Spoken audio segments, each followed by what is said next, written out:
the audience.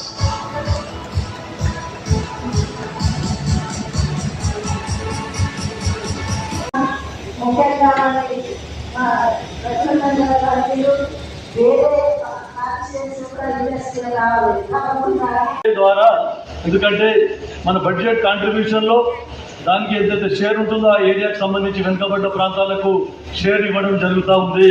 తర్వాత employment లో కూడా అందరూ చెప్పారు. ఇప్పుడు గౌరవ ఎంపీ గారు రఘునందన్ రావు గారు చెప్పడం జరిగింది.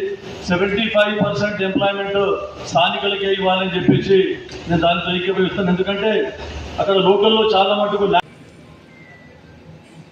రాష్ట్ర ప్రజానికం ఏ విధంగానైతే దేశ ప్రజానికాని మధ్యలో విభేదాలు సృష్టించి ముందుకెళ్ళిద్దామని ఆలోచన చేస్తూ ఉన్నారో ఆ విధమైన ఆలోచన చేస్తాము. మేము మొదలు పెడుతున్నాము.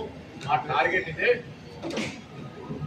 ప్రజల మధ్యలో చిచ్చు పెడతాము. చూడండి, విభజన చేసి చూపెడతామని. ధన్యవాదాలు. Thank you so much, sir. Thank you so much. So, Pracharya, there is a history and surely it's time to understand all of that. Next, I would... వారు కూడా ఎప్పటికప్పుడు ఫాస్ట్ మూమెంట్ జరగడానికి వారు అధికారులకు ఆదేశించిన క్రమంలో నేను గిరిస్టర్ కూడా చెప్పిన ఏదేమైనప్పటికీ కూడా ఎంప్లాయ్మెంట్ అనేది ప్రధానంగా మన లక్ష్యం కాబట్టి కాంగ్రెస్ గవర్నమెంట్ మన శ్రీధర్ బాబు గారు ఇండస్ట్రీ మినిస్టర్గా, సీఎం రేవంత్ రెడ్డి గారు, మన జిల్లా మినిస్టర్ కామరాజ్ గారు, ఏది ఉన్నప్పటికీ కూడా ఈ చుట్టుపక్కల గ్రామం ఈ ఫ్యాక్టరీలో Togarapalli, Aliabad, outer ring road, తర్వాత రీజనల్ రింగ్ రోడ్ సైడే అందరు ఏర్పాటు చేయడం జరుగుతూ ఉంది. మా ముఖ్యమంత్రి పిసిసి మన రేవంత్ రెడ్డి గారు పిసిసి అధ్యక్షులుగా ఉన్నప్పుడే మేము రూరల్ ఇండస్ట్రియల్ పాలసీ గురించి డిస్కస్ చేయడం జరిగింది. ఇప్పుడు గౌరవ మంత్రి గారి దృష్టి కూడా అదే తీసుకుపోతామన్నాను. నేను రూరల్ ఇండస్ట్రియల్ పాలసీ గురించి సెట్ చేయవలసిన అవసరం ఉంది సార్. ఎందుకంటే మాలాంటి నారాయణఖేడ్ నియోజకవర్గం ఇది కర్ణాటక అండ్ మహారాష్ట్ర బార్డర్లో ఉండింది కాబట్టి చాలా వెనుకబడిన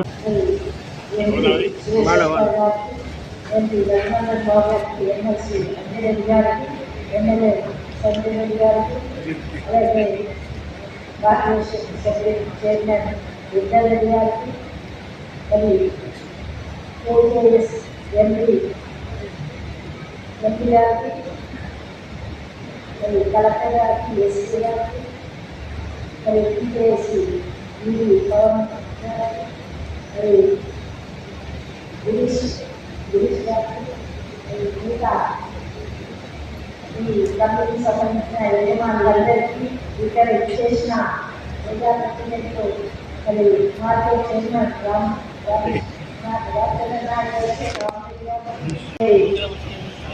ఈరోజు ఈ కార్యక్రమం జరిగినందుకు చాలా సంతోషంగా ఉంది. ఏంటంటే ముఖ్యమంత్రి రేవంత్ రెడ్డి గారు తెలంగాణ మరి గ్లోబల్ సర్వే పెట్టినప్పుడు మరి వేరే అర్థం కాలేదు, మాకు తెలంగాణ అర్థం కాలేదు. ఈ రోజు తిరిగి ఎట్లా ఉంది ఆ రోజు మన తెలంగాణకి రాష్ట్రానికి దేశాల నుంచి వచ్చి మరి ఇక్కడ ఉన్న గవర్నమెంట్ ఏ విధంగా స్పందిస్తుందని తెలిసి మరి ఈరోజు ఇలాంటి ఇండస్ట్రీ రావడం చాలా సంతోషం ఉంది. ముందుగా ముఖ్యమంత్రి గారికి మరి మంత్రులకు అందరికీ కూడా కృతజ్ఞతలు తెలియజేస్తున్నాను. ముఖ్యంగా ఈ కేజీఎస్ ఇండస్ట్రీ రావడం మహిళా శక్తిని ఉత్తేజపరచడానికి. ఎందుకంటే మరి ఈరోజు రాష్ట్రంలో మహిళలకు స్వేచ్ఛ ఇవ్వాలని ముఖ్యమంత్రి చెప్పి మా సంఘాలలో కొంత సంవత్సరాలుగా ఒక 1000 మంది నియమపూర్వకంగా ఉండాలి అని చెప్తా ఉన్న రీతిలో వారు పోతా ఉన్నప్పటికీ ఈరోజు తెలంగాణ రాష్ట్ర ప్రజలు విఘ్నులు, విజ్ఞానవంతులు, ఆలోచన పరులు, వారు చేసే ఈ కుట్రపరమైన రాజకీయాన్ని దరిదాపుల్లో రానియరు. మీరు టార్గెట్ ఏం పెట్టుకున్నా ఈరోజు దొరుకుతుంది. అంత ఇన్ఫ్రాస్ట్రక్చర్ లేకున్నా కూడా అన్ని ఫెసిలిటీస్ కూడా అక్కడ ఉంటాయని చెప్పేసి తమరి దృష్టికి తీసుకొని వస్తా ఉన్నాను సార్. ఇంతకుముందు కూడా ఎందుకంటే ఈ దాంట్లో రూరల్ ఇండస్ట్రియల్ పాలసీలో భాగంగా మా కాంగ్రెస్ ప్రభుత్వం అక్కడ కర్ణాటక గవర్నమెంట్లో ఆర్టికల్ 371Jని ఇంప్లిమెంట్ చేయడం జరిగింది. దాని తర్వాత చాలా Thank you.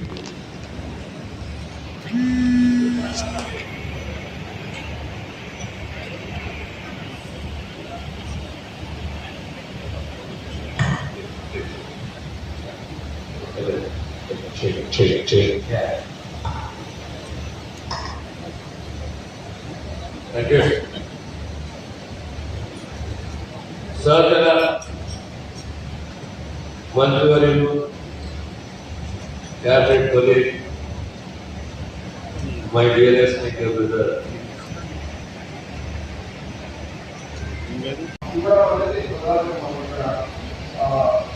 నాకు చక్కటి ఈ అవకాశం అది శాఖ పాలకులు మనకు ఫ్రీడమ్ ఇచ్చింది. ఇవాళ నాకు కూడా ఫ్రీడమ్ ఇచ్చారు.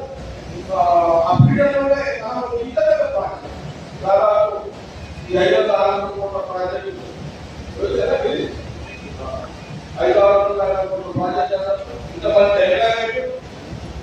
ఇంకా ఈరోజు ఒక సంవత్సరం కాలం నుంచి ప్రధానంగా నేను సునీల్ అప్పుడప్పుడు మా మేనేజర్ లేదా మా సరిపతి మా ఎవరు పాపారెడ్డి సీనియర్ పాపారెడ్డి చాలా సందర్భాల్లో ఈ సంగారెడ్డి ఇండస్ట్రీ చైర్మన్గా నిర్మల అధికారులు జిల్లా అధికారులందరూ కూడా ఒక సంవత్సరం కాలం నుంచి మనము ఈ ప్రాంతంలో సంగారెడ్డి పట్టణంలో సంగారెడ్డి ఈ ప్రాంతంలో ఇండస్ట్రీస్ని తీసుకురావాలి, ఎంప్లాయ్మెంట్ ఇండస్ట్రీస్ తీసుకురావాలన్న క్రమంలో గిరీష్ సడన్గా ఆయన ఇంటర్వ్యూ వచ్చింది.